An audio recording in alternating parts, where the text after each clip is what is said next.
secrétaire scientifique du collège Saint-Exupéry de Saint-Jean-de-Bray et nous allons vous parler de l'Arctique. Mais alors, que se passe-t-il en Arctique?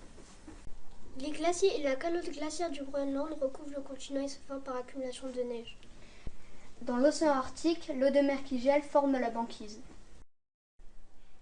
Entre 2002 et 2016, la calotte glaciaire du Groenland a perdu 287 milliards de tonnes par an. Comment expliquer ce phénomène? D'après le GIEC, la concentration de dioxyde de carbone atmosphérique a augmenté de plus de 10% depuis 1880, soit le début de l'ère industrielle, et elle a atteint 410 ppm au cours de l'année 2018. À cause de cette augmentation de gaz à effet de serre, la température mondiale de notre planète a augmenté d'environ 1 degré entre 1880 et 2018. On constate que l'Arctique se réchauffe 2 fois plus vite que la moyenne mondiale. Pour comprendre l'origine de cette surchauffe, nous avons réalisé 2 expériences. On a placé un thermomètre sous un tissu blanc et un thermomètre sous un tissu noir et on a éclairé avec une lampe. On constate que la température du tissu foncé est plus élevée à la fin de l'expérience et qu'elle augmente plus vite que celle du tissu blanc.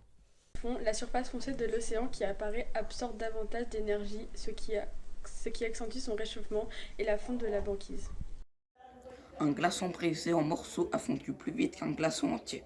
Plus la banquise est fractionnée, plus elle offre de surface pour les échanges thermiques et plus sa fonte s'accélère. Monsieur Lambert, que peut-on faire face au problème de la fonte de l'Arctique ? Pour résoudre cette problématique, il est impératif de limiter le réchauffement planétaire à moins de 2 degrés au cours de ces prochaines décennies. Pour cela, nous devons changer nos modes de vie. Cela implique de réduire nos rejets en gaz à effet de serre. C'est ce que l'on appelle l'atténuation. Malgré tous ces efforts, le climat va changer et il faudra faire preuve d'adaptation. Je viens à vélo au collège, je prends le bus, le tram, je marche. Je consomme moins, je vais au Repair Café au lieu de jeter. Je donne mes vêtements à une association. Je cultive mon potager, je réduis ma consommation de viande. Nous pouvons faire des choix individuels et influencer les décisions politiques. L'association Les Survoltés du Canal développe les énergies renouvelables citoyennes et la sobriété énergétique. J'isole ma maison, j'installe des panneaux photovoltaïques.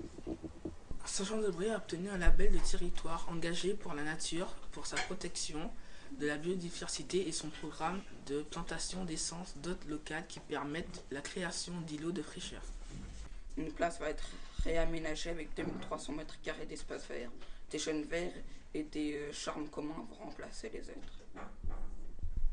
En Arctique, on observe une migration des espaces terrestres et maritimes, mais aussi un déplacement des communautés inuites. La fonte du sol gelé va augmenter l'accès à de nouvelles ressources minérales. La fonte de la banquise va ouvrir de nouvelles voies maritimes et donc commerciales. Réduisons notre empreinte carbone pour limiter le réchauffement. Il est tard, mais pas trop tard, tous ensemble aujourd'hui pour demain!